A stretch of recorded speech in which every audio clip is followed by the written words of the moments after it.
கிருபை மனிதனை வேலை பார்க்க கூடாதுன்னு சொல்லுது. வேலை பார்க்க கூடாதுன்னு சொல்லல. உங்களுக்கும் பிதாவுக்கு இடையிலே செய்ய வேண்டிய வேலைகளை அவர் முடித்திருக்கிறார். ஆகையால் உங்கள் மனநிலை ரெஸ்ட்ல இருக்கட்டும். இந்த பூமியில் நீங்க செய்யற எல்லா வேலையும் பதட்டத்தில் செய்ய வேண்டிய அவசியம் இல்லை. ஏனென்றால் உங்கள் வேலைக்கான வெற்றி ஏற்கனவே முன்குறிக்கப்பட்டிருக்கிறபடினால் பதட்டமே இல்லாம ரெஸ்ட்ல எல்லா வேலையும் பாருங்க. உட்காருவது என்பதன் அர்த்தம் ஒரு சீட்ல உட்கார்றது இல்ல, இளைப்பாறுதலின் மனநிலையில் வாழ்வது.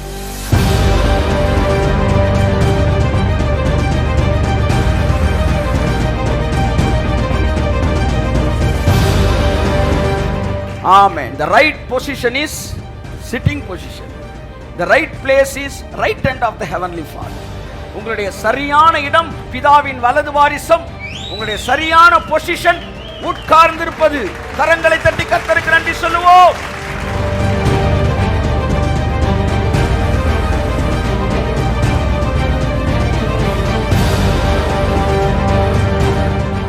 நீ எப்பெல்லாம் ரொம்ப வேகமா எழுதிட்டு போறீங்களோ அப்பெல்லாம் மார்ஜினை கரெக்டா ஒட்டி வரமான்றது என்ன செய்யணும்? பார்க்கணும். ஓட்ட பந்தயத்தில் ரொம்ப வேகமா ஒலிம்பிக்ல ஓடிக்கிட்டு இருக்கிறோம், நல்லது. நம்ம ட்ராக்ல இருக்கமான இடையில என்ன செய்யணும்? பார்க்கணும். எவ்வளவு உயரமான சப்ஜெக்ட் நீங்க போனாலும், 1000 வசதிகள் இருந்தும் வாழ்க்கை இருந்தும் நோ பீஸ் ஆஃப் மைண்ட் என்றால் நீங்கள் இறைவனை விட்டு மெயினான ட்ராக்கை விட்டு வெளியே போயிட்டீங்க. நீ 2ஆம் வானத்தை பார்த்தா என்ன, 3ஆம் வானத்தை பார்த்தா என்ன? சார் ஃபர்ஸ்ட் வந்துட்டேன், ட்ராக்ல வரல தம்பி. ட்ராக் என்ன தெரியுமா? இளைப்பாறுதல். ஆமென், ஆமென். அப்போஸ்தலர் 2ஆம் அதிகாரம் 34 வசனத்தை வாசித்து நாம் தேவனுடைய வார்த்தைக்கு நேரே கடந்து சொல்லுவோம். கர்த்தர் தாம் எங்கள் ஒவ்வொருவரையும் ஆசீர்வதிப்பாராக. ஆமென். வாசிமா.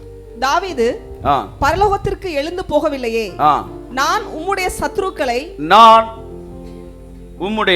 சத்துருக்களை உமக்கு பாதபடியாக்கி போடும் வரைக்கும், நான் உம்முடைய சத்துருக்களை பாதபடியாக்கி போடும் வரைக்கும் நீர் என் வலது பாரிசத்தில், நீர் என்னுடைய வலது பாரிசத்தில் உட்காரும் என்று கர்த்தர் என் ஆண்டவருடனே சொன்னார் என்று சொன்னார். ஆமென் சொல்லுங்க. வலது பாரிசத்தில் என்னோடு கூட உட்காரும். சத்துருக்களை பாதபடியாக்கி போடுவதன் ரகசியம் என்னவென்றால், எழுந்து போராடுவதல்ல, அவரோடு கூட உட்காருவது.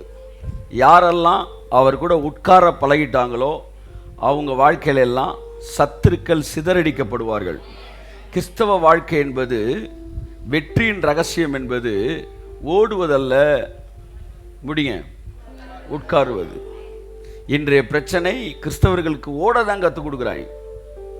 இன்னும் 72 மணி நேரம் ஜெபம் பண்ணு, இன்னும் கடுமையான உபவாசம் பண்ணு, இன்னும் அதை பண்ணு இதை பண்ணு. ஆனால் பைபிள் சொல்லுது, வெற்றி ஓடுவதில் இல்லை, வெற்றி அவரோடு உட்காருவது. அதிகமான வெற்றிகள் பெறுகிறவர்கள் யாருன்னு பார்த்தீங்கன்னா, அதிகமாக அவரோடு உட்காருகிறவர்களாக இருப்பார்கள். என் அன்புக்குரியவர்களே, ஆன்மீக வாழ்க்கை, கிறிஸ்தவ வாழ்க்கை என்பது நீங்களும் நானும் நினைப்பது போன்றது அல்ல. என் அன்புக்குரியவர்களே, மனிதன் இந்த உலகத்தில் வாழ்வதற்கு வேலை செய்து ஓடி ஓடி உழைத்து களைத்து போட்டியிட்டு சோர்ந்து போகும்போது அமைதியை தேடி ஆண்டவனை நாடி ஆன்மீகத்திற்கு வருகிறார்கள். ஆன்மீகம்னா என்ன நான் சொல்ல வரேன்? மனுஷன் இந்த உலகத்தில் ஓடி ஓடி உழைச்சு களைச்சு போட்டி போட்டு கடைசியில் இளைப்படைந்து ஒரு அமைதியை நாடி ஆண்டவனை தேடி ஆன்மீகத்துக்கு வருகிறார்கள். ஆனால் ஆன்மீகமோ அவனுக்கு அடுத்த கட்ட வேலைகளின் தொகுப்பை தயாராக வைத்திருக்கிறது. ஆனால் ஆன்மீகமோ அவனுக்கு அடுத்த கட்ட வேலைகளின் தொகுப்பை, வேலைகள் அல்ல, செட் ஆஃப் ஒர்க்கு, வேலைகளின் தொகுப்பை வைத்திருக்கிறது. ஆன்மீகம் எங்க போகுது? இயேசு சொன்னார் பரிசேயர்களை பார்த்து, மாயக்காரராகிய வேத பாரகரே, பரிசேயரே, நீங்கள் சுமப்பதற்கரிய பாரமான சுமைகளை கட்டி, 7 பாயிண்ட் என்ன செய்றாங்க? கட்டி. 9 பாயிண்ட் கட்டி, பாரமான சுமைகளை கட்டி மனுஷர் மேல் சுமத்துகிறீர்கள். சுமத்துவது அல்ல ஆன்மீகம், சுமத்துவது அல்ல உண்மையான கடவுளின் மனது. இருக்கிற சுமைகளை இறக்கி வைப்பதுதான் ஆன்மீகம். ஓடி ஓடி உழைத்து கலைத்து ஆன்மீகத்தை நாடி அமைதியை தேடி மனிதன் வரும்போது இங்கு வேறு வேலைகள் கொடுக்கப்படுகிறது. ஆனால் இந்து மதத்திலும் சரி, இஸ்லாம் மதத்திலும் சரி, புத்த மதத்திலும் சரி, கிறிஸ்தவ மதத்திலும் சரி, யூத மதத்திலும் சரி, இன்றைய புரிந்து கொள்ளப்படாத கிறிஸ்தவ மதத்திலும் வேலைகள் தான் கொடுக்கப்படுகிறது. ஆனால் வேதமோ நம்மை இத்தகைய புது நியூ செட் ஆஃப் ஒர்க்கை செய்யும்படி நம்ம அழைக்கவில்லை. ஏன்னா அவன் கலைச்சு போய் வந்திருக்கிறான், இங்க வேற வேலையை கொடுக்குறான். ஆனால் பரமபிதா சொல்லுகிறார், நம்மை உன்னதங்களில் அவரோடு கூட உட்காரவும் செய்தார். ஆமென், ஆமென். The right position is sitting position. The right place is right hand of the heavenly Father.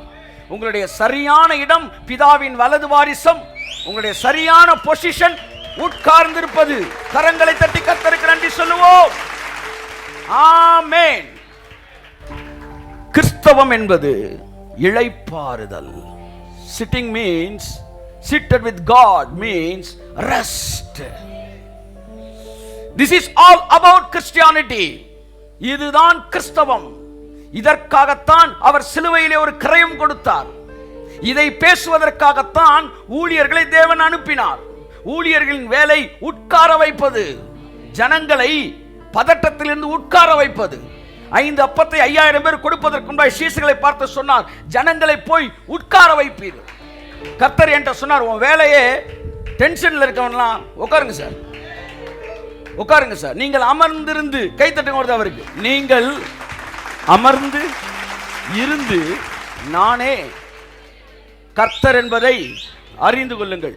கர்த்தரை நீங்கள் அறிந்து கொள்ள வேண்டும் என்றால் என்ன செய்ய வேண்டும் சொல்லுங்க? அமர்ந்திருக்க வேண்டும். கடவுளை அறிகிற சரியான பொசிஷன் நீல் டவுன் பொசிஷன் அல்ல, சிட்டிங் பொசிஷன். ஆமென் சொல்லுங்க. அமர்ந்திருப்பதே ஆண்டவரை அறிவதன் ரகசியம். பல நேரங்களில் கடவுளை அறியாமல் போவதற்கு காரணம், கடவுள் தன்னை வெளிப்படுத்த முடியாமல் போவதற்கு காரணமே மனிதர்கள் தேவனை வேலை செய்ய விடுவதில்லை. நீங்கள் அமர்ந்திருந்து, ஆமென் சொல்லுங்க, நீங்கள் அமர்ந்திருந்து நானே கர்த்தர் என்பதை அறிந்து கொள்ளுங்கள். எதுவரைக்கும் நீங்கள் உட்கார்ந்திருக்க வேண்டும்? உங்கள் சத்துருக்கள் அத்தனை பேரும் பாதபடியாகும் வரைக்கும் நீங்கள் உட்கார்ந்துதான் இருக்க வேண்டும் என்று வேதம் சொல்கிறது. கிறிஸ்தவ வாழ்க்கையின் அடிப்படை சாராம்சம் தேவ சமாதானமும் இளைப்பாறுதலும். எப்பொழுதெல்லாம் தேவனுடைய இளைப்பாறுதலை நீங்கள் மிஸ் பண்ணுறீங்களோ அப்பெல்லாம் நீங்கள் ட்ராக்கை விட்டு வெளியே போறீங்கன்னு அர்த்தம். எப்பொழுதெல்லாம் நீங்கள் தேவனுடைய இளைப்பாறுதலை நீங்கள் தவற விடுகிறீர்களோ அப்பொழுதெல்லாம் நீங்கள் கிறிஸ்தவ வாழ்க்கையின் உண்மை சாராம்சத்தில் இருந்து நீங்கள் என்ன செய்கிறீர்கள்? வெளியே வருகிறீர்கள். நன்றாக தெரிந்து கொள்ளுங்கள், மற்ற எல்லா மதத்திற்கும் நம்முடைய மதத்திற்கும் இருக்கிற மாபெரும் வித்தியாசம். ஏற்கனவே சொன்னது போல 2 எழுத்து. எல்லா மதங்களும் டூ என்று சொல்கிறது. இயேசு கிறிஸ்துவ சிலுவையிலே டன் என்று சொன்னார். It is done, it is finished. உங்களுக்காக, நீங்கள் கடவுளை அடைவதற்காக என்ன காரியங்களை எல்லாம் நீங்கள் செய்ய வேண்டுமோ அது எல்லாவற்றையும் தேவன் உங்களுக்காக எனக்காக சிலுவையிலே செய்து முடித்திருக்கிறார் என்கிற மனநிலையில் 24 மணி நேரமும் வாழ்வதுதான் உண்மையான கிறிஸ்தவ வாழ்க்கை. எனக்கான சகலமும் முடிக்கப்பட்டிருக்கிறது. தேவனோடு எப்பொழுதும் தைரியமாய் கிட்டிச் சேருவதற்கான ஒரு பாதை கொடுக்கப்பட்டிருக்கிறது. என்னை நீதிமானாக்குவதற்கான சகல காரியங்களும் செய்து முடிக்கப்பட்டிருக்கிறது என்று முடிக்கப்பட்ட மனநிலையில் இருக்கிறவர்கள் எப்பொழுதும் இளைப்பாறுதல் இருக்கிறார்கள். இந்த இளைப்பாறுதல் தான் கிறிஸ்தவ வாழ்க்கையின் அடிப்படை. மேலும் மேலும் வேலைகளை சும்மா கொடுப்பதல்ல உண்மையான ஆன்மீகம். இன்னைக்கு எல்லா ஆன்மீகம் தோத்து போய் புளித்த மாவை போல கிறிஸ்தவம் பரவுவதற்கு காரணம், இங்கே வேதம் நமக்கு இளைப்பாறுதலை கட்டளையிடுகிறது. இயேசு கிறிஸ்து புதிய ஏற்பாட்டில் கொடுத்த முதல் வாக்கு தத்தம், வருத்தப்பட்டு பாரம் சுமக்கிறவர்களே நீங்கள் எல்லாரும் என்னிடத்தில் வாருங்கள், நான் உங்களுக்கு இளைப்பாறுதல் தருவேன் என்பது. இந்த வசனத்தை தான் கிறிஸ்தவர்கள் பேசுகிறார்கள், ஊழியர்கள். ஆனா எங்க பேசுறாங்கன்னா வெளியே பேசுறாங்க. வாருங்கள் நான் உங்களுக்கு இளைப்பாறுதல் தருவேன். கிரவுண்டுக்கு வரும்போது அவனுக்கு இளைப்பாறுதல் கிடைச்சிருது. ஆனா சர்ச்சுக்குள்ள வந்தவன இளைப்பாறுதல் போயிடுது. கொடுத்தவனே எடுத்துக்கொண்டாண்டி அப்படின்ன மாதிரி ஊழியக்கார் இளைப்பாறுதல் அங்க கொடுத்து இங்க வந்து வாங்கிறாரு. என் அன்புக்குரியவர்களே, சபைக்குள்ளும் அதான் பிரசங்கிக்கப்பட வேண்டியது. நீங்க இறைவனிடம் வந்து விட்டீர்கள் என்றால், இயேசு கிறிஸ்துவினிடத்தில் வந்து விட்டீர்கள் என்றால், அவர் உங்களுக்கு இளைப்பாறுதலை தருகிறார். ஆமென். கரங்களை தட்டி கர்த்தருக்கு நன்றி சொல்லுவோம். வாசிப்போம் எபேசியர் உன்னதங்களில் அவரோடு கூட. கிறிஸ்து இயேசுவுக்குள் நம்மை அவரோட கூட எழுப்பி உன்னதங்களிலே அவரோட கூட உட்காரவும் செய்தார். பாத்தீங்களா? உன்னதங்கள்ல அவரோடு கூட உட்காரவும் செய்தார். இப்ப நீங்க எங்க இருக்கிறீங்க சொல்லுங்க? அவரோடு கூட நிக்கிறீங்களா, உட்கார்ந்து இருக்கீங்களா? உட்கார்தல் என்றால் என்ன? அது ஒரு உட்கார்தல் என்பதன் அர்த்தம் நீங்க ஒரு சீட்ல உட்கார்றீங்களே, அது கிடையாது. உட்கார செய்தார்னா எழுத்தின்படி நீங்க ஒரு சேர்ல உட்கார்றீங்களே, அந்த உட்கார்தல் அல்ல. உட்கார செய்தார் என்றால் உங்களை இளைப்பாற செய்தார், அதான் அர்த்தம். மறந்துடாதீங்க. உன்னதங்களிலே அவரோடு கூட இளைப்பாறவும் செய்தார். அப்ப உட்காருதல் என்றால் என்ன? இளைப்பாறுதலின் மனநிலையில் வாழ்வதே உட்கார்ந்திருப்பது. ஆமென். அப்ப நீங்க இறைவனோடு பிதாவின் வலது பாரசத்தில் உட்கார்ந்திருக்கிறீங்களா இல்லையா அப்படின்றது எப்படி கண்டுபிடிக்கலாம்னா, அதுக்கு அர்த்தம் என்னன்னா, நீங்கள் உங்கள் வாழ்க்கையில் இளைப்பாறுதலின் மனநிலையில் வாழ்ந்து கொண்டிருந்தால் நீங்கள் உன்னதங்களில் அவரோடு கூட உட்கார்ந்திருக்கிறீர்கள். ஆமென், ஆமென். இந்த இளைப்பாறுதலின் மனநிலையே உன்னதங்களில் அவரோடு கூட உட்கார்ந்திருப்பது.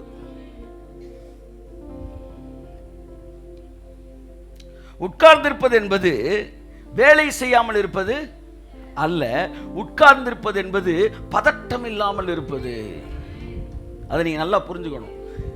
கிரேஸ் பிரீச்சர்ஸ் வேலை செய்ய வேணான்னு பேசுறாங்க, வேலை செய்ய வேணான்னு பேசுறாங்க, இளைப்பாறுதலை பேசுறாங்க, அப்படி நாங்க சொல்லவே இல்லை. இளைப்பாறுதல் என்பதும் உட்காருவது என்பதும் உங்க பிசிக்கல் பொசிஷன்ல நீங்க ஒரு சீட்ல உட்கார்றது இல்லை. உன்னதத்தில் உட்கார்றதுனா எல்லாம் முடிஞ்சிருச்சு, இனிமே செய்ய வேண்டியது ஒன்றும் இல்லை. ஆமென் சொல்லுங்க. செய்ய வேண்டியது ஒன்றும் இல்லை. அப்ப ஒண்ணுமே செய்ய வேண்டாமா? அப்ப ஜெபமே பண்ண வேண்டாமா? எத்தனை முறை உங்களுக்கு இந்த பதிலை சொல்லுவது? நேற்று நான் கூட கேட்டேன், ஆண்டவரே 2 நாளைக்கு முன்னாடி எல்லாமே நீங்க முடிச்சிட்டீங்களே, எனக்கு ஒரு வேலை இல்லைல்ல, நான் என்ன பண்றது என்ன பண்றதுன்னு எங்கேயோ இருந்து ஒரு பாட்டு சத்தம் வருது. கர்த்தர் சொன்னார், வேற வேலை இல்லைல்ல, என்ன கொஞ்சம் லவ் பண்றா. உங்க ஒய்ஃப்ட கூட பரபரப்பா வேலை பார்க்கும்போது நீங்க ரொமான்ஸ் பண்ணவே முடியாது. ஏன்னா கரண்டி எந்த பக்கம் இல்ல மூவ் ஆகுதுன்னு தெரியாது. அப்ப நீங்க ரொமான்ஸ் பண்ணணும்னா என்ன தேவை சொல்லுங்க? ஹவுஸ் ஒய்ஃப் எல்லாம் சொல்லுங்க. ரொமான்ஸ் பண்ண என்ன தேவை? ரெஸ்ட் தேவை. இல்ல உட்கார்ந்து பேசணும்னா கூட என்ன தேவை? ரெஸ்ட் தேவை. அப்ப நீ ஒய்ஃப்ட பேசும்போது என்ன சொல்லணும்? எது வேலை இருக்காமா? இல்ல வேறு வேலை என்னை, அப்படிதான் நீங்க தொடங்கணும். அப்ப வேலைகள் முடிஞ்சிருச்சுன்னா என்ன ஆரம்பிக்குது? உறவு ஆரம்பிக்குது. உறவு எங்கே ஆரம்பிக்கிறது? எங்கே இளைப்பாறுதல் ஆரம்பிக்கிறதோ அங்கே உறவு ஆரம்பிக்கிறது. வேலைகளை குறித்து சொல்லிக் கொடுக்கிற ஊழியர்கள் இளைப்பாறுதலை பேசாமல் வேலைகளை சொல்லித் தருகிற ஊழியர்கள், தேவனோடு கூட இருக்கிற உறவிலே கத்தி வைக்கிற ஊழியர்கள்.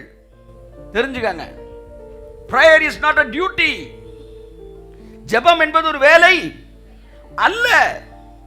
ஜெபம் என்பது ஒரு உறவு. அந்த உறவு எப்ப தொடங்குது? இளைப்பாறுதல் இருந்தா தொடங்குது.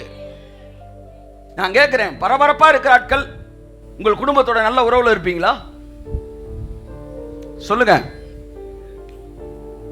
ரெஸ்ட்ல இருந்தாதான் சொல்லுங்க உறவு ஆரம்பமாகிறது. வேலை செய்யாமல் இருப்பதுக்கு பேரு ரெஸ்ட்ன்னு நான் சொல்லல, ரெஸ்டிங் மைண்ட்ல இருக்கிறது. ஆமென் சொல்லுங்க. ஒருத்தன் வேலை பார்த்துக்கிட்டே ரெஸ்ட் மைண்ட்ல இருக்கலாம். ரெஸ்ட்னா என்னன்னா புரிஞ்சுக்கோங்க. முத இளைப்பாறுதலின் மனநிலை. இந்த இளைப்பாறுதல் மனநிலை இருந்தால் நீங்க என்ன செய்யலாம்? கடவுளோட உறவாடலாம். நான் உங்களுக்கு இளைப்பாறுதல் தருவேன் என்றார்.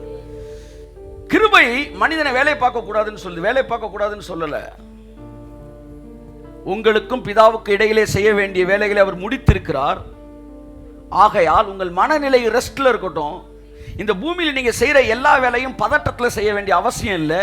ஏனென்றால் உங்கள் வேலைக்கான வெற்றி ஏற்கனவே முன்குறிக்கப்பட்டிருக்கிறபடினால் பதட்டமே இல்லாம ரெஸ்ட்ல எல்லா வேலையும் பாருங்க.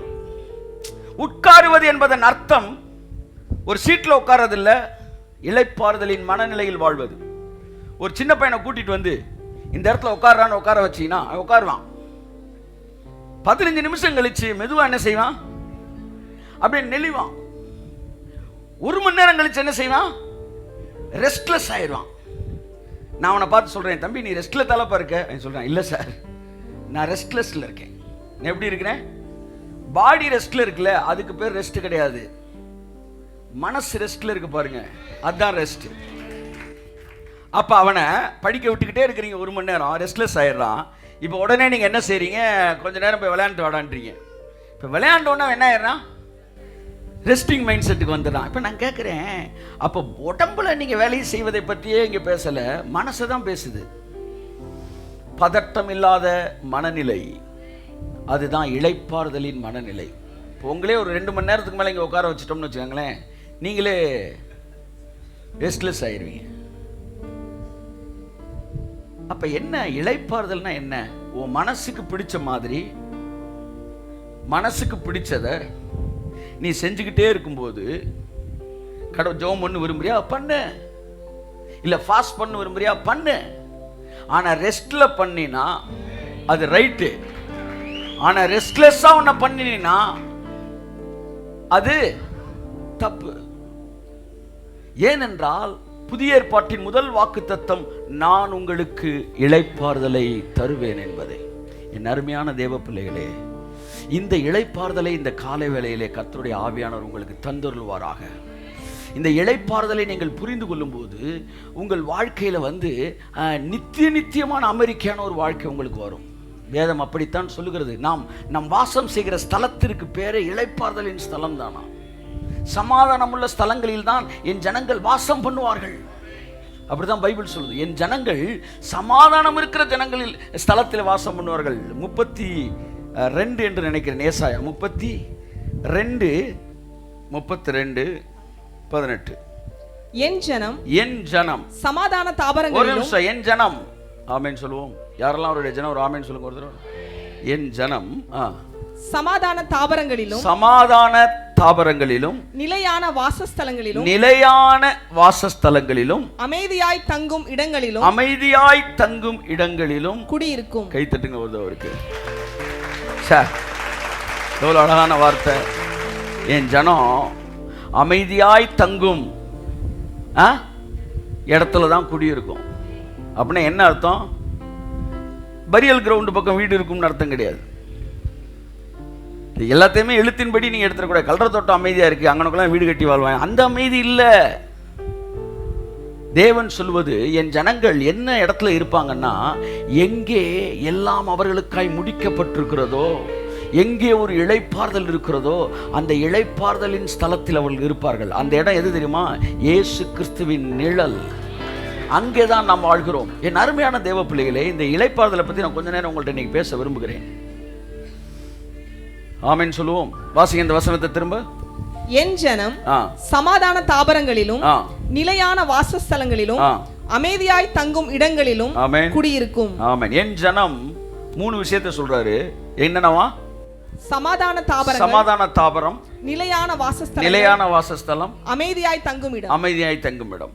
எல்லாம் சொல்லுங்க. சமாதான தாபரம், நிலையான ஒருத்தர் நிலையா ஒரு இடத்துல இல்லைனாலே அவன் சமாதானம் இல்லாமல் இருக்கான்னு அர்த்தம்.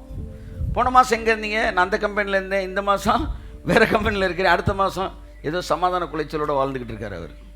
என் ஜனங்கள் நிலையான வாசஸ்தலத்தில் இருப்பார்கள். என் அன்புக்குரியவர்களே, கர்த்தர் உங்களை ஆசீர்வதிப்பார். இந்த வாரத்திலேருந்து நிலையான வாசஸ்தலம் உங்கள் மேலே கடந்து வரப்போகுது. காயினை பார்த்து ஒரு சாபம் சொன்னார், நீ இந்த பூமியிலே நிலையற்று அலைகிறவனாய் இருப்பாய், நிலையற்று அலைகிறவனாய் இருப்பாய். ஏசாயால வாக்குத்தத்தம் சொல்கிறது, உனக்கு நிலையான வாசஸ்தலத்தை நான் கட்டளையிடுவேன். கிறிஸ்துவுக்குள்ள நீங்க வரும்போது உங்களுக்கு நிலையான வாசஸ்தலத்தை தேவன் கொடுக்கிறாரு. இரண்டாவது சமாதான தாபரம், அடுத்த அமைதியான வாசஸ்தலம். இதெல்லாம் இங்கே தாங்க இருக்கு. கைதட்டுங்க, உதவர் இங்கே தாங்க இருக்கு. ஆமென் சொல்லுவோம், ஆமென் சொல்லுவோம், ஆமென் சொல்லுவோம். ஹல்லேலூயா. என் அன்புக்குரியவர்களே, இந்த சமாதானத்தை இயேசு சொன்னார், நான் உங்களுக்கு இளைப்பாறுதலை தருவேன் என்றால் என்ன அர்த்தம்னா, உனக்காக செய்ய வேண்டிய காரியங்களை, உன் வாழ்க்கைக்காக பிதாவினிடத்தில் செய்ய வேண்டிய காரியங்களை, இந்த பூமிக்குரிய வாழ்க்கைக்கும் ஆவிக்குரிய வாழ்க்கைக்கும் செய்ய வேண்டிய காரியங்களை உனக்காக நான் செய்து முடித்து உனக்கு நான் இளைப்பாறுதலை தருவேன். நீங்க கிறிஸ்துவுக்குள்ள வந்துட்டீங்கனால என்ன அர்த்தம்னா, நீங்க கம்ப்ளீட்டா இருக்கிறீங்க, நீங்க முடிக்கப்பட்டிருக்கிறீங்க. நீங்கள் பிதாவிட்டில் சேருவதற்கு, எந்த நேரம் சேருவதற்கும் நீங்கள் என்ன தகுதி தேவையோ அந்த தகுதியை இயேசு கிறிஸ்து சிலுவையிலே கொடுத்த கிரயத்தினாலே அந்த தகுதியை பெற்று பூரணமாகவே இருக்கிறீர்கள். காலையில் எழுந்திருக்கும் போது உங்கள் சிந்தனையில் இருக்க வேண்டும், நான் பூரணமாக இருக்கிறேன். மதியம் உறங்கும் போது உங்கள் சிந்தனையில் இருக்க வேண்டும், நான் பூரணமாக இருக்கிறேன். எல்லா நேரங்களிலும் நீங்கள் கிறிஸ்துவுக்குள்ளே நீதிமானாகவே இருக்கிறீர்கள் என்கிற உணர்வு உங்களுக்கு சமாதானத்தை கொடுக்கிறது. இதைத்தான் வேதம் சொல்லுகிறது. நம்முடைய பாடுகளை, பாடுனா என்ன நினைக்கிறீங்க சொல்லுங்க சார்? பாடுனா என்ன? பாடுனா சிலுவையில் நம்மளை கட்டி இழுத்து பொண்ணு செல்வதல்ல. இன்றைக்கு இந்த உலகத்திலே சர்வே பண்றதுக்கு நீங்க பட்டுக்கிட்டு இருக்கீங்க பாத்தீங்களா, அது பாடு. உங்க குடும்பத்துக்கு குறித்து, உங்க பிள்ளைகளை குறித்து உங்க மனதில் ஓடிக்கிட்டு இருக்கு பாருங்க, அது பாடு. கடவுள்கிட்ட கூட நெருங்குவதற்கு உங்க வாழ்க்கையில் ஏகப்பட்ட விஷயங்கள் கண்களுக்கு முன்பாக வருகிறது என்றால் அது பாடு. இந்த நம்முடைய இந்த பாடுகளை அவர் ஏற்றுக்கொண்டு, ஆமென் சொல்லுவோம், நம்முடைய துக்கங்களை அவர் சுமந்தார். நமக்கு சமாதானத்தை உண்டு பண்ணும் ஆக்கினை அவர் மேல் வந்தது. அவருடைய, சொல்லுங்க முடிங்க, அவருடைய தழும்புகளால் நாங்கள் சுகமானோம். கரங்களை தட்டி கர்த்தருக்கு நன்றி சொல்லுவோம். இந்த சுகமானோம் என்கிற வார்த்தையின் அர்த்தம் சரீர சுகத்தை மட்டும் பைபிள் என்ன செய்யல, சொல்லல. சுகமானம் என்பது உங்கள் இருதயத்தின் சமாதான குலைச்சலும் அதில் அடங்குகிறது. வியாதிகளுடைய லிஸ்டில் மன நிம்மதி இல்லாதிருப்பதும் ஒரு வியாதி. இப்ப இங்க சரீர வியாதி எத்தனை பேர்னு கேட்டா ஒரு 50 பேர் இருக்கலாம், 100 பேர் இருக்கலாம். ஆனா மனோவியாதி இருக்கிற எத்தனை கேட்டா, இன்னைக்கு வீட்டு பாடம் எழுதாதவங்க தொடங்குது. நாளை காலையில மிட்டம் டெஸ்ட் வச்சிருக்காங்களே, அவன்கிட்ட இருந்து தொடங்குது மனோவியாதி. சோ மனதில் இருக்கிற திகிலும் பயமும் ஒரு வியாதி. ஆகையால் தான் சைக்கியாட்ரிஸ்ட்னு ஒரு டாக்டர் படிப்பே என்ன செஞ்சிருக்காங்க, வச்சிருக்கிறாங்க. சைக்கோ தெரபின்னு ஒண்ணே என்ன செஞ்சிருக்கிறாங்க, வச்சிருக்கிறாங்க. மனோ தத்துவ நிபுணர்னே சிலர் என்ன செஞ்சிருக்காங்க. இவங்களுக்கெல்லாம் பேர் என்ன, டாக்டர்ஸ். அப்படின்னா மனோவியாதியும் ஒரு வியாதி. நம்ம மனோவுக்கு வந்த வியாதி இல்ல, நான் சொல்றது மனதில் இருக்கிற குழப்பங்கள். இப்ப நீங்க குழப்பத்தில் இருந்தீங்கன்னா என்ன அர்த்தம், நீங்கள் அவர் தழும்புகளால் சுகமாக வேண்டும்.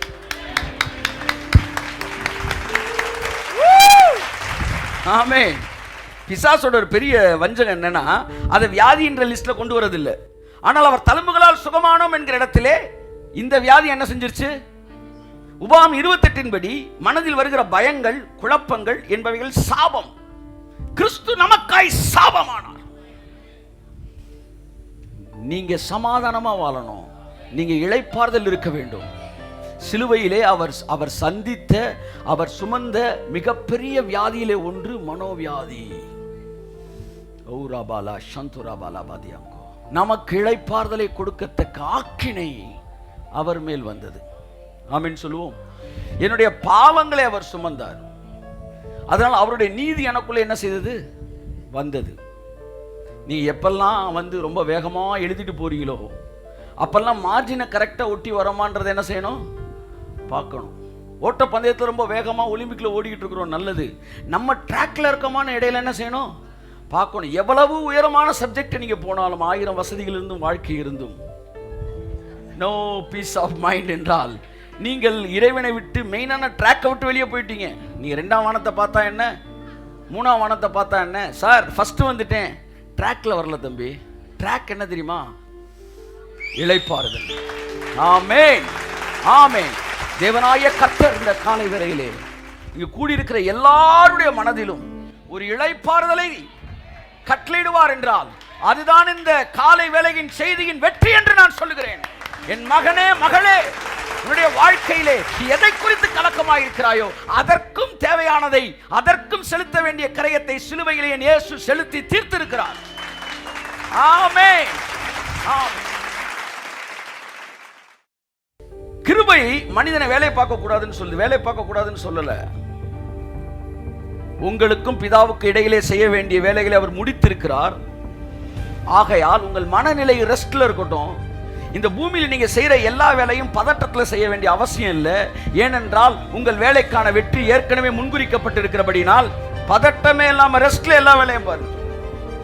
உட்காருவது என்பதன் அர்த்தம் ஒரு சீட்ல உட்கார்றது இல்ல, இளைப்பாறுதலின் மனநிலையில் வாழ்வது.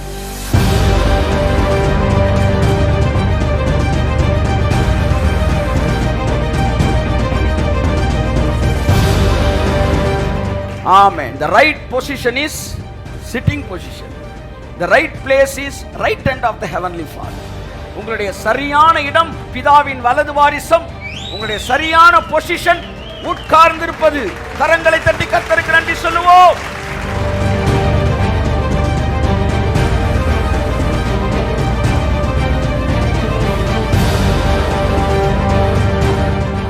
நீ எப்பெல்லாம் ரொம்ப வேகமா எழுதிட்டு போறீங்களோ அப்பெல்லாம் மார்ஜினை கரெக்டா ஒட்டி வரமான்றதை என்ன செய்யணும்? பார்க்கணும். ஓட்ட பந்தயத்தில் ரொம்ப வேகமா ஒலிம்பிக்கில் ஓடிக்கிட்டு இருக்கிறோம், நல்லது. நம்ம ட்ராக்ல இருக்கமான இடையில என்ன செய்யணும்?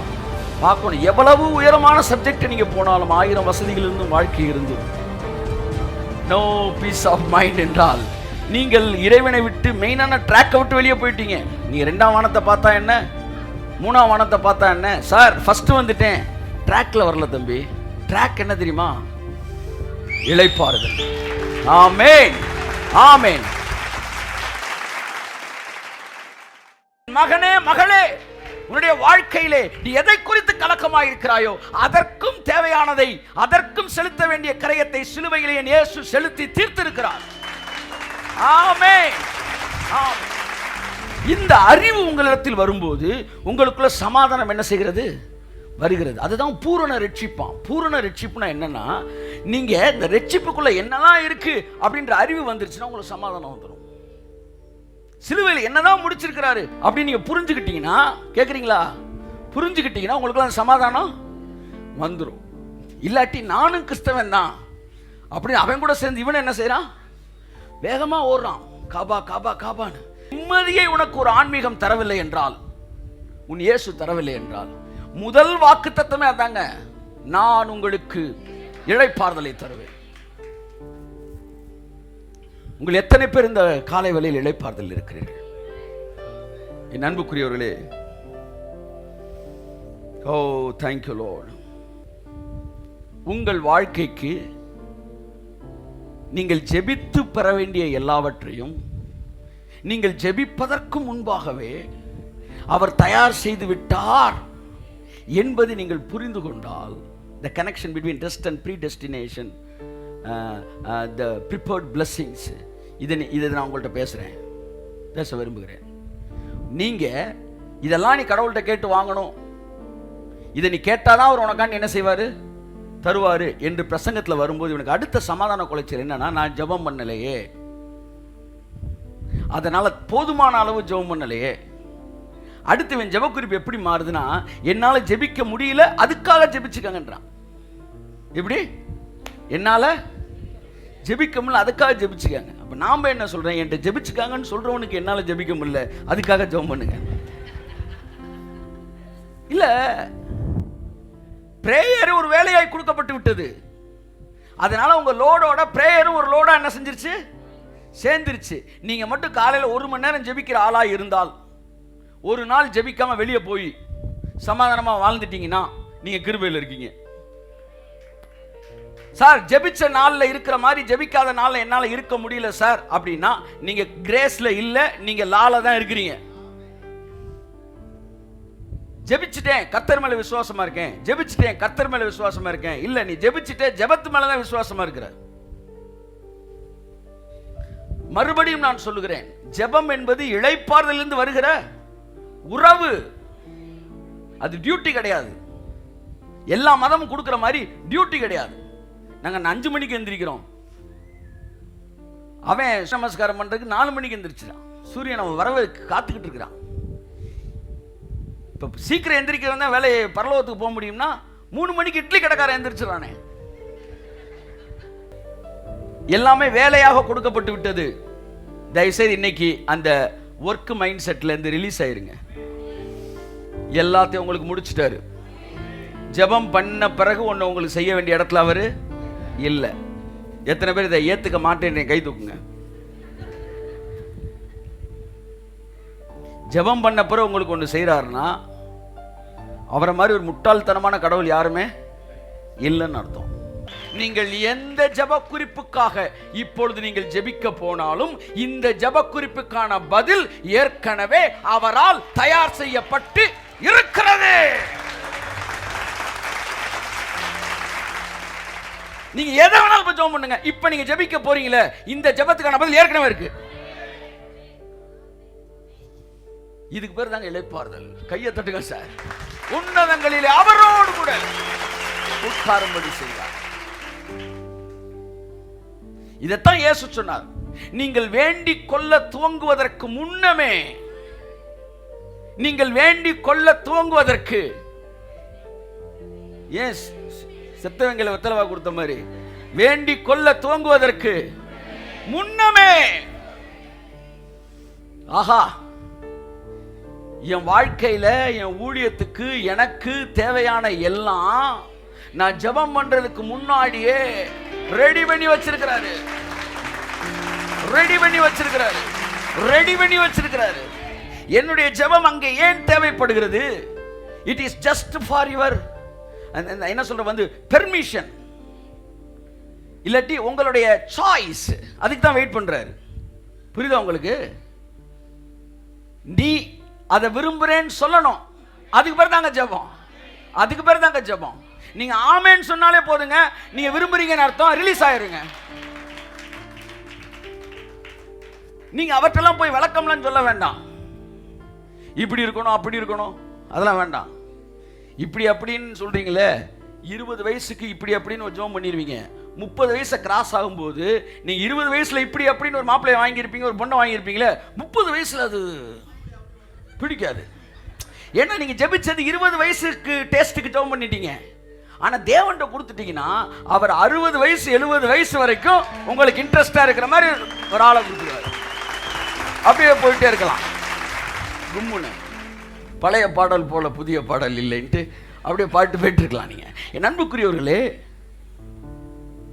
அப்ப தேவன் எல்லாவற்றையும் எனக்காக செய்து முடித்திருக்கிறார் என்கிற இந்த அறிவு உங்களுக்கு சமாதானத்தை கொடுக்குது.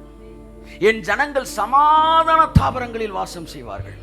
என் அருமையான தேவ பிள்ளையே, இன்னைக்கு உலகத்தான் கவலைப்படுறதை விட இன்னைக்கு ஆன்மீகவாதிகள் தான் ஓவரா கவலைப்படுறாங்க.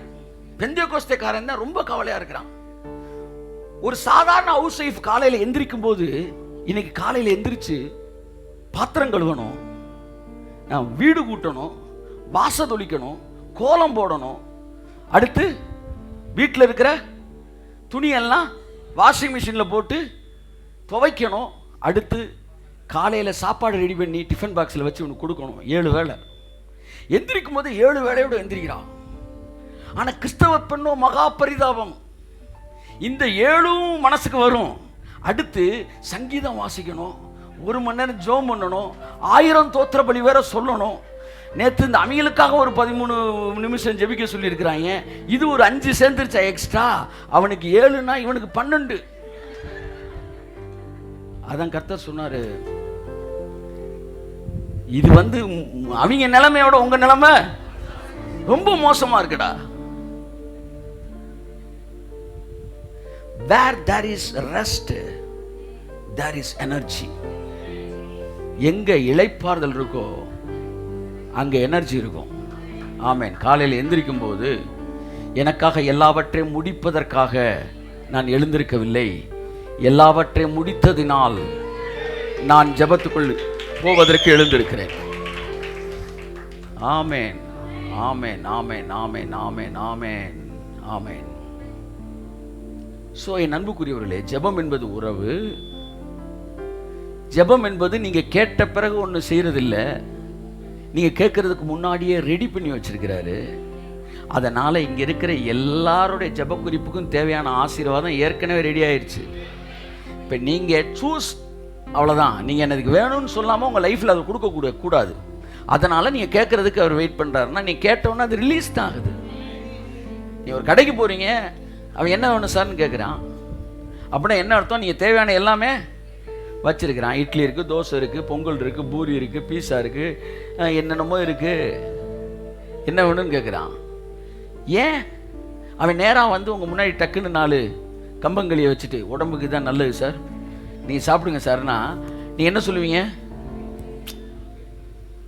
எனக்கு எது நல்லதுன்றது இருக்கட்டும் சார், எனக்கு எது இப்போ வேணும்ன்ற சொல்லு. கடவுள் ரொம்ப ஜென்டிலானவருங்க. அந்த ஜெபத்தை உங்களுடைய ஃப்ரீடம்க்கு தான் அவர் வருவார். நான் இதெல்லாம் ரெடி பண்ணியிருக்கிறேன், நல்லதையும் வச்சிருக்கிறேன். அதான் சொல்கிறார் பார்த்தீங்களா, சாய்ஸ் உங்கள்கிட்ட கூட. இதோ நன்மையும் தீமையும் உனக்கு முன்னாடி வச்சிருக்கிறேன், ஜீவனையும் மரணத்தையும் உனக்கு, கை தட்டுங்க சார், மரணத்தையும் உனக்கு முன்னாடி வச்சிருக்கிறேன். நீ எதை சூஸ் பண்ணுமோ சூஸ் பண்ணிக்க. ஆனால் நான் உனக்கு ஒரு அட்வைஸ் பண்ணுறேன், நீ உன் சந்ததியும் வாழ்ந்து செழித்திருக்கும்படி ஜீவனை தெரிந்து கொள். அப்போ கூட நான் தான் அதை சூஸ் பண்ணணும். ஏனென்றால் எனக்கு அவ்வளவு ஃப்ரீடம் கொடுத்திருக்காரு. ஏன்னா என்ன அவர் நேசிக்கிறார். இன்ஜினியரிங் படிச்ச இன்ஜினியரிங் தான், இன்ஜினியர் தான் ஆகணும்னு போட்டோகிராஃபரா பொண்ண போடா மகனே அப்படின்னு இந்த உலகத்தில் இருக்கிற ஒரு அப்பாவே சொல்றாருன்னா, எங்க அப்பா உனக்கு என்னடா இல்லை என்ன எதுக்கு ஊழியத்துக்கு கூப்பிட்டாரு? எனக்கு ஊழியம் பிடிக்கும். I like preaching. I do what I love. I love what I do. அதனால நான் செய்கிறேன். அப்புறம் ரொம்ப சந்தோஷமா இருக்கிறேன். ஞாயிற்றுக்கிழமை மாலை நான் நினைக்கிறேன், ஆண்டவர் எவ்வளோ பேருக்கு வாழ்க்கைக்கு நான் ஆசீர்வாதமாக இருந்திருக்கிறேன். என் வாழ்க்கை எவ்வளோ இந்த 24 hours ஃப்ரூட்ஃபுல்லாக போயிருக்கு. இந்த உலகத்தில் அமெரிக்க ஜனாதிபதி வேலை பார்த்தாலும் வேற எந்த வேலை பார்த்தாலும் இந்த சந்தோஷம் எனக்கு இருக்காது. ஏன்னா இன்னைக்கு நான் சிலருடைய வாழ்க்கையில இம்பாக்ட் ஏற்படுத்தியிருக்கிறேன், மாற்றங்களை ஏற்படுத்தியிருக்கிறேன், ஆசீர்வாதமாக இருந்திருக்கிறேன். ஆண்டவரே நன்றி சொல்றேன். ஆண்டவரே பிடிச்சிருக்கா? கர்த்தர் கேட்டதா? ஜெபம் என்பது it is just releasing what is already prepared. நீங்க இட்லியா வடையா தோசையா பொங்கல்னோன்னா அவன் செஞ்சு வச்சிருக்கிறான், செஞ்சு வச்சதுதான் கொண்டு வரான். என்ன சொல்ல வரீங்க? நீங்க கேட்கறதுக்கு முன்னாடியே அவர் செஞ்சு வச்சிருக்கிறார். அவர் எல்லாத்தையும் ரெடி பண்ணி வச்சிருக்கிறார். தைரியமா போங்க. நீங்க பேச பேச இந்த அசம்பிள்டு டிவி, அந்த காலத்தில் டிவி அசம்பிள் பண்ணுவாங்க பார்த்துருக்கீங்களா? எலக்ட்ரிக்கல் கடையில் போனால் டிவி அசம்பிள் பண்ணி தருவாங்க. இந்த வால்வு செட்டு. சார் எப்படி கலர் டிவியா? டக்குன்னு அதுக்கேற்ற மாதிரி மாட்டு வால்வு என்ன எவ்வளோ சவுண்டு நீ சொல்ல அசம்பிள் பண்ணி கொடுத்தா அவர் அப்படி அசம்பிள் பண்ண அதெல்லாம் கிடையாது. அவர் ஏற்கனவே ரெடி பண்ணி வச்சிருக்கிறார். 32 ஏசாயால வாசிங்களேன். 32:33-6. பூரண ரட்சிப்பும் ஞானமும் அறிவும் உன் காலங்களுடைய உறுதியாயிருக்கும். கர்த்தருக்கு பயப்படுதலே அதன் பொக்கிஷம். பூரண ரட்சிப்பு, ஞானம், அறிவு, இதுதான் உன்னுடைய காலத்துல உறுதியா இருக்கும். ரட்சிப்புக்குள் வந்த உங்களை பார்த்து சொல்லுகிறேன், பூரண ரட்சிப்பு என்றால் ஞானமும் அறிவும். கிறிஸ்து எனக்காக முடித்தவைகளை புரிந்து கொள்கிறவர்கள் இளைப்பாறுதலே வாழுகிறார்கள். நீங்கள் இன்றைக்கு கேட்கிற விஷயங்களும் தயார் செய்யப்பட்டிருக்கிறது, நாளைக்கு நீங்கள் கேட்க போகிற விஷயங்களும் தயார் செய்யப்பட்டிருக்கிறது.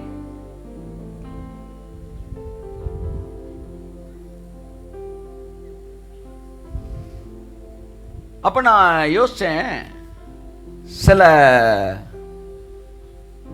இப்போ ஒரு பெரிய ஊழியக்காரன் நீங்கள் கூப்பிடுறீங்க, உங்கள் வீட்டில் வந்து ஒரு ஒரு ஒரு குறைவு இருக்குது. அந்த குறைவு உங்கள் பையனுக்கு பொண்ணு பார்க்குறக்காண்டி நீங்கள் என்ன செய்கிறீங்க, பையனுக்கு பொண்ணோ பொண்ணுக்கு மாப்பிள்ளையோ ஜோம் பண்ண சொல்லும்போது அந்த பெரிய ஊழியக்காரர் வந்து ஜோம் பண்ணுறார். ஜோம் பண்ணோன்னு என்ன செஞ்சிருது, செட் ஆயிடுது. இப்போ என் கேள்வி, இவர் பெரிய ஊழியக்காரராக இருந்தாலும் இவர் ஜெபிக்கிறதுக்கு முன்னாடியே தேவன் என்ன செஞ்சுட்டாரு, ரெடி பண்ணி தான் வச்சிருக்காரு. இவர் வந்து என்ன பண்ணார், ஏற்கனவே ரெடி ஆனது தான். அப்போ என்ன அர்த்தம்னா, அவர் வர்றதுக்கு முன்னாடியே அது ரெடியாக தான். கைத்தட்டுங்க வருது அவருக்கு. அதை நீங்கள் புரிஞ்சுக்கிட்டீங்கன்னா நீங்கள் திரும்ப இன்னொரு ஆளுக்கு ஃபோன் சுத்துறதுக்கு வந்து எழுதி போடுவோம் லெட்ரு அப்படின்ற ஒரு இடத்துக்கு நம்ம போக, ஏன்னா இட் இஸ் ஆல்ரெடி ப்ரிப்பேர்டு. சரி, இது ப்ரிப்பேர் ஆகிருக்கு. ஒருத்தர் கை இல்லாமல் இருக்கிறாரு, அவருக்கு ஜோம் பண்ணும்போது தானே அது வளருது. இது எப்படி நீங்கள் ஏற்கனவே ப்ரிப்பேர் பண்ணியிருக்குன்னு சொல்ல முடியும்? ஒருத்தர் கண் இல்லாமல் இருக்கிறாரு, அவருக்கு ஏற்கனவே வந்து ரெடியாக இருக்காருன்னு எப்படி சொல்ல முடியும்? நீங்கள் ஜோம் பண்ண பிறகு தான் நடக்குது. நன்றாக தெரிந்து கொள்ளுங்கள், ஒரு மனிதன் குறைவுள்ளவனாக இருக்கும்போது அந்த குறைவுள்ள மனிதன் என்பவன் தேவனுடைய சரியான பிக்சரு, தேவனுடைய முழு பிக்சர் கிடையாது. அவரை குறித்து தேவனுக்கு இன்னொரு முழு பிக்சர் இருக்கு. அதுதான் அவர் இந்த பூமியில இருக்க வேண்டிய கம்ப்ளீட் பிக்சர். இப்படித்தான் அவர் இருக்க வேண்டும். இந்த படத்தை ஏற்கனவே அவர் தயார் செய்து வைத்திருக்கிறார். நீங்கள் ஜெபிக்கும் போது ஏற்கனவே இருந்த அந்த படம் தான் என்ன செய்யுது, ரிலீஸ் ஆகுது. இல்லாட்டினா நீங்க கை வளரும் போது எத்தனை சென்டிமீட்டர் வளரணும் இதை சொல்லணும் நீங்க. இல்லாட்டி அது பாட்டுக்கு ஜல்லுன்னு ready come on come on come on stop stop, ரெண்டு கை ஒரே மாதிரி இருக்கா, இன்னும் கொஞ்சம் கொஞ்சம் கொஞ்சம் கொஞ்சம் அப்படியே வாங்க அப்படியே வாங்க ஸ்டாப் அப்படி சொல்லணும். நீங்க இயேசுவின் நாமத்தில் இருக்கீங்க, அவர் கிளீனா மெஷர்மெண்ட் ஜல்லுன்னு கொண்டு வந்து கபால்னு பண்றாரு. என்ன அர்த்தம்? It's already prepared.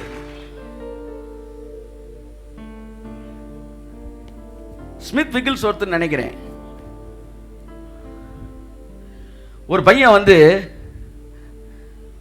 2 கால் இல்லாதவன் வந்து அவர்கிட்ட வந்து ஜோம் பண்ண வந்தப்ப, அப்ப ஸ்மித் விகில்ஸ் சொன்னாரா, நீ போய் ஷூ கடைக்கு போய் உனக்கு எத்தனை நம்பர் ஷூ வேணுமோ வாங்கு, உன் கால் வளர போதுன்னாராம். சம்பவம் என்னன்னா, இவன் போகிறான் 8 சூஸ் பண்ணலாம், 7 சூஸ் பண்ணலாம், 6 சூஸ் பண்ணலாம், 5. அவன் போன உடனே 6ஆம் நம்பர் ஷூ 2 தாங்கன்னு கேட்டானா, ஒரு செட்டு தாங்கன்னு, ஒரு ஜோடி. கடைக்காரன் பார்த்தானா, அப்படி காலை பார்த்துட்டு சரி ஓகே அவன் கேட்குறான்ட்டு அந்த ஷூ எடுத்து வச்சானா பாருங்க. அவன் வச்சுட்டு இவன் தூக்கி கையில் கொடுத்த உடனே அப்படியே கால் வளர்ந்துச்சாங்க ஜல்லுன்னு வளர்ந்து கரெக்டாக அந்த ஷூ நம்பரில் கையை தட்டு. அதுதான் மேட்ரு. தயவு செய்து சொல்லுகிறேன், ஜெபம் என்கிற பெயரில் அவருக்கு ஆலோசனை கொடாதிருங்கள். சிலர் அவர் கவுன்சில் பண்றாங்க. ஆண்டவரே நீங்க என்ன செய்யணும்னா, நேரா லெஃப்ட்ல கட் பண்ணி ரைட்ல கூடி போய், தம்பி நான் உனக்கு என்ன செய்ய வேண்டும் என்று இருக்கிறாய், இல்ல நீங்க என்ன செய்யணும், நான் என்ன செய்யணும் சொல்லாதரா, உனக்கு என்ன வேணும்னு சொல்லு. இவ எப்படி பழகி இருக்கோம்னா, நம்ம பொதுவாக வந்து கடைக்கு போனோன்னு சொல்ல பார்த்தீங்களா, சார் கொஞ்சம் காஃபி ஸ்ட்ராங்காக பட் கொஞ்சம் லைட்டாக, ஜின்னி தூக்கலை ஆனால் ரொம்ப குறைச்சி போட்டுறாங்க. குறைச்சி கொஞ்ச நேரத்தில் கிரு கிரு கிரு கிருன்னு வந்து என்ன சார் சொல்கிறீங்க, நீங்கள் இளைப்பாறுதல் இருங்க, ஜஸ்ட் பி இன் ரெஸ்ட். இன்னைக்கு நிறைய ஜனங்களை ரெஸ்ட்லெஸ் கொண்டு போனதில் டீச்சிங்கில் ஒன்று பிரேயர் இஸ் அ டியூட்டி. ஒரு நாள் ஜெபிக்கலைன்னா அவன் சைக்கிளில் போகும்போது ஈத்தாப்பில் ஒரு லாரிக்கு பயப்படுறான். இந்த லாரிக்காரையும் போட்டு தள்ளிடுவானோ, ஆண்டவரே மன்னியும் ஆண்டவரே. நான் பிரசவம் பண்ணிருக்கேன் சார், நீ காலையில் ஜெபிக்காவிட்டால் நாள் முழுவதும் ஜெபிக்க வேண்டியதாக இருக்கும். ஓ ரிபாலா ஷாபாபா. மக்கள்லாம் எவ்வளோ பெரிய வல்லமையான ஊழியர். இன்னைக்கு மன்னிப்பு கேட்குறேன், ஆண்டவரே தப்பான பிரசங்கங்களுக்கெல்லாம், பூரணம் இல்லாத பிரசங்கங்களுக்கு. இன்னைக்கு ஒரு சில இப்படி பேசுறாங்களா, அவங்கள பார்த்தோன்னா ஐயோ பாவம், சரி கொஞ்ச நாள்ல சரியாயிருவீங்கடா எல்லாம், அப்படி கிராஸ் பண்ணி போறேன் நான். என் அன்புக்குரியவர்களே, எதெல்லாம் ரொம்ப பவர்ஃபுல்லாக அந்த காலத்தில் தெரிஞ்சிச்சோ அதெல்லாம் வந்து கடவுளை அறியாத ஜெபம், அறியாத பிரசங்கங்கள். நீ யார்கிட்ட பேசுற, அவர் எவ்வளோ பெரிய ஆளு, அவர்கிட்ட போய் நான் என்ன சொல்ல முடியும். நான் இன்னைக்கு வந்து பாருங்க, வந்து தேவன் எனக்காய் எல்லாவற்றையும் முடித்ததில் இருக்கிற அந்த இளைப்பாறுதல்ல அவரை பார்த்து நான் தொடங்குறேன். That is what prayer. நீங்க நல்ல இளைப்பாறுதல்ல இருங்க, உங்களுக்குள்ள இந்த டங்ஸ் வெளியே வரதை நீங்க பார்க்க முடியும். நல்ல இளைப்பாறுதல் இருங்க, உங்களுக்குள்ள ஒரு பாட்டு வர்றது பார்க்க முடியும். நல்ல இளைப்பாறுதல் இருங்க, ஒரு உறவு வர்றதை பார்க்க முடியும். விலங்கினங்களை குறித்து ஆராய்ச்சி செய்கிறவர்கள் சொல்லுகிறார்கள், எப்ப விலங்கினங்கள் வந்து இனப்பெருக்கம் செய்யுதுன்னா எப்ப ரெஸ்டில் இருக்குதோ அப்பதான் இனப்பெருக்கம் செய்யுது. அதாவது அதுக்கு ஒரு 6 months 3 months ஒரு காலம் இருக்குமா. அந்த காலம் வந்து கம்ப்ளீட்டா அந்த இயற்கையோடு சேர்ந்து அதுக்கு ஒரு ரெஸ்ட் இருக்குமா. அப்ப கர்த்தர் சொன்னாரு, எப்போ உன் சபையும் நீயும் ரெஸ்ட்டுக்குள்ள வரீங்களோ அப்பத்தான் ஆத்துமாக்கள் பெருகுவீங்க. அதனால தான் பைபிளே திறக்காம அப்படியே நீங்க மெசேஜ் உட்காந்துட்டு அடுத்து இளைப்பாறுதல்ன்ற டைட்டில் ஒரு 10 வசனத்தை எடுத்துடணும்னு சொல்லி இளைப்பாறுதல் என்ன செஞ்சிடக்கூடாது, போயிடக்கூடாது. நான் ரொம்ப ஜாக்கிரதையாக ஆண்டவர் வேலை செய்கிறேன், இளைப்பாறுதலோடு செய்கிறேன். கொஞ்சம் இளைப்பாறுதல் டிஸ்டர்ப் ஆச்சுன்னா you just stop that work. ஏன்னா அது உங்களுக்கு ஒரு லைட்டு, கர்த்தர் கொடுத்திருக்கிற ஒரு தீபம். மனுஷனுடைய ஆவி கர்த்தர் தந்த தீபமாக இருக்கிறது. அப்ப அங்க இளைப்பாறுதல் மிஸ் ஆகுதுன்னா நீங்க இப்ப ஏதோ ஒண்ண உங்க மாம்சத்துல செஞ்சுக்கிட்டு இருக்கிறீங்க.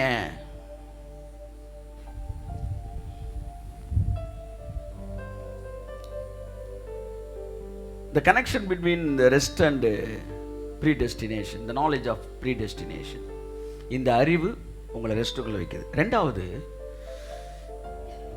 நான் இயேசுவின் ரத்தத்தில் கழுவப்பட்டு இருக்கிறேன். ஆமென் சொல்லுவோம். நான் நீதிமானாக இருக்கிறேன். ஒரு தடவை சொல்லுங்களேன். இந்த எண்ணம் உங்களுக்குள்ள வரும்போது உங்களுக்குள்ள ரெஸ்ட் வரும்.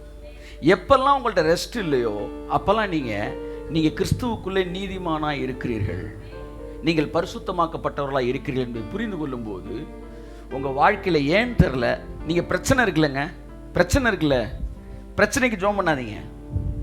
பிரச்சனை இருக்கு, ஒருத்தர் வியாதியோட இருக்கிறாரு, வியாதிக்கு ஜெபம் பண்ண அதை விட ஜெபம் பண்றதுக்கு முன்னாடி ஒண்ணுமே இல்லை. அவர் வியாதியில் இருக்காரு, நீங்க ஒண்ணு சொல்லுங்க, ஆண்டவரே நான் நீதிமானா இருக்கேன், இதை மட்டும் சொல்லுங்க. நான் இப்போ உங்க ரத்தத்தினால கழுவப்பட்ட நீதிமானா இருக்கிறேன், இப்படி சொல்லுங்களேன். சொல்லி முடிச்ச உடனே உங்களுக்குள்ள ஒரு பயங்கரமான ஒரு சமாதானம் நிரப்பும். இந்த சமாதானத்தோட நீங்க அவர் பக்கம் திரும்பும் போது வியாதி அவரை விட்டு என்ன செஞ்சிடும், போயிடும். ஏன்னா இது நீதிமானுக்குரிய நூற்றுக்கணக்கான ஆசீர்வாதங்கள்ல ஒன்று. அவருடைய ஜெபம் பவர்ஃபுல்லானது என்பது. ஸோ அது என்ன பிரச்சனை உங்களை சுற்றி இருந்தாலும் ஒரு 1.5 கோடி ரூபா உங்களுக்கு தேவைன்னு வச்சுப்ப, என்ன தேவை, பண பிரச்சனையாக இருக்கலாம், அதுவாக இருக்கலாம், இதுவாக இருக்கலாம். ஆனால் மனசுக்குள்ள நான் நீதிமான், இதை மட்டும் நீங்கள் நினைங்களேன். அவருக்குள்ளே நீங்கள் அந்த நீதிமானாக இருக்கீங்கன்னு சொல்லும்போது பைபிள் சொல்லுது உங்கள் ஒரு பெரிய சமாதானம் உங்களை நிரப்பும். சிலுவையில் இயேசு என்ன செய்தார் நான் ஞாபகப்படுத்திட்டு போக விரும்புகிறேன். 1 யோவான் 2:2 வாசிப்போம். 1 யோவான் 2:2. நம்முடைய பாவங்களை நிவர்த்தி செய்கிற கிருபாதார பலி அவரே. எல்லாரும் சொல்லுங்க, என்னுடைய பாவங்களை நிவர்த்தி செய்திருக்கிறார். நிவர்த்தி செய்கிற கிருபாதார பலி அவரே. அடுத்து நம்முடைய பாவங்களை மாத்திரமல்ல சர்வலோகத்தின் பாவங்களையும் நிவர்த்தி செய்கிற பலியாயிருக்கிறார். என் அருமையான தேவ பிள்ளையே, உன் வாழ்க்கையில எவ்வளவு பிரச்சனை இருந்தாலும் ஒன்னு புரிஞ்சுக்காங்க, நீங்க உங்க பாவங்களை தேவன் நிவர்த்தி செஞ்சிருக்கிறார். ஒரு ஆமென் சொல்லுங்களேன். நான் இளைப்பாறுதல் வர ஆசீர்வாதத்தை பேசிட்டு இருக்கிறேன். இளைப்பாறுதல் நீங்க என்ன அறிவுல வரும்போது உங்களுக்கு வரும்னு பேசுறேன். உன்னை ஏற்கனவே முடிச்சிருக்கா நீங்க கண்டுபிடிக்கும் போது இளைப்பாறுதல் வருது. ஆன்மீகம் என்பது இளைப்பாறுதலுக்காக அழைக்கப்பட்ட ஒரு வாழ்க்கை. இயேசு நமக்கு சமாதானத்தை கொடுக்கறதுக்கு தான் நம்முடைய துக்கங்களை அவர் என்ன செஞ்சாரு, சுமந்தாரு. இளைப்பாறுதல் இல்லாமல் இருப்பது ஒரு வியாதி. அந்த வியாதி அவருடைய தழும்புகளால் என்ன செய்கிறது, சுகமாகிறது. இப்ப இளைப்பாறுதலுக்கும் சமாதானத்துக்கு இருக்கிற மன்னிக்கவும் நீதிக்கு இருக்கிற தொடர்பு நான் பேசிக்கிட்டு இருக்கிறேன். நம்முடைய பாவங்களை அவர் என்ன செய்தாரா, நிவர்த்தி செய்திருக்கிறார். எத்தனை பேர் விசுவாசிக்கிறீங்க, ஆமென் சொல்லுங்க. நம்முடைய பாவங்களை மாத்திரமல்ல சர்வலோகத்தின் பாவத்தையும். இப்ப என்னுடைய கேள்வி என்னவென்றால், உங்களுடைய பாவங்கள் நிவர்த்தி செய்யப்பட்டு விட்டது என்றால் பாவம் உங்க மேல இருக்கு. இப்ப உங்களுக்கு பேர் என்ன சொல்லுங்க சத்தமா. பாவம் உங்க மேல இருக்கு, உங்க பேர் என்ன, பாவி. பாவம் உங்களை விட்டு நிவர்த்தி செய்யப்பட்டு விட்டது. இப்போ உங்க பேர் என்ன, இப்போ உங்க பேர் என்ன, இப்போ உங்க மேல பாவம் போயிடுச்சுன்னா என்ன இருக்கு, பரிசுத்தம் இருக்கு, நீதி இருக்கு. அதனால உங்களுக்கு பேரு நீதிமான், பரிசுத்தவான். என்னுடைய கேள்வி, பாவத்தினால் வருகிற தண்டனை வியாதி என்றால், பாவத்தினால் வருகிற தண்டனை வறுமை என்றால், பாவத்தினால் வருகிற தண்டனை மற்ற காரியங்கள் என்றால், அந்த பாவமே என்னை விட்டு நீங்கிய பிறகு எதற்காக இந்த தண்டனைகள் எனக்கு கொடுக்கப்பட வேண்டும்? பாவத்தின் தண்டனை வறுமை என்றால், பாவம் இல்லாத பரிசுத்தமான எனக்கு எதற்காக வறுமை வர வேண்டும்? பாவத்தின் தண்டனை தான் வியாதி என்றால், பாவம் நிவர்த்தி செய்யப்பட்ட பரிசுத்தமானாய் இருக்கிற எனக்கு எதற்காக வியாதி வர வேண்டும்? இங்க ஒருத்தர் எனக்கு நியாயம் பேச வராரு, அவர் பரலோகத்திலிருந்து வந்தவரா இருந்தாலும் நான் கேட்கிறேன், நியாயம் பேசுறவற்றே நியாயம் இல்லையா? பாவம் உங்களுக்கு நிவர்த்தி செய்யப்பட்டு விட்டது. கர்த்தராகிய இயேசு கிறிஸ்துவை சொந்த இரட்சகராய் ஏற்றுக்கொண்ட ஒவ்வொரு வாழ்க்கையிலும் நீங்கள் பாவம் நிவர்த்தி செய்யப்பட்டவர்களாய் இருக்கிறீர்கள் என்கிற சத்தியத்தை அங்கீகரிக்கிறவர்கள் ஒரு ஆமென் சொல்லுங்க. அப்படி என்றால் பாவத்தின் தண்டனைகள் உங்கள் வாழ்க்கையில் வர வேண்டிய அவசியம் இல்லை. நான் ஒரு பரிசுத்தவான், எனக்கு என்ன நடக்கணும்னா பரிசுத்தவானுக்கு என்ன நடக்கணுமோ அதான் நடக்கணும்.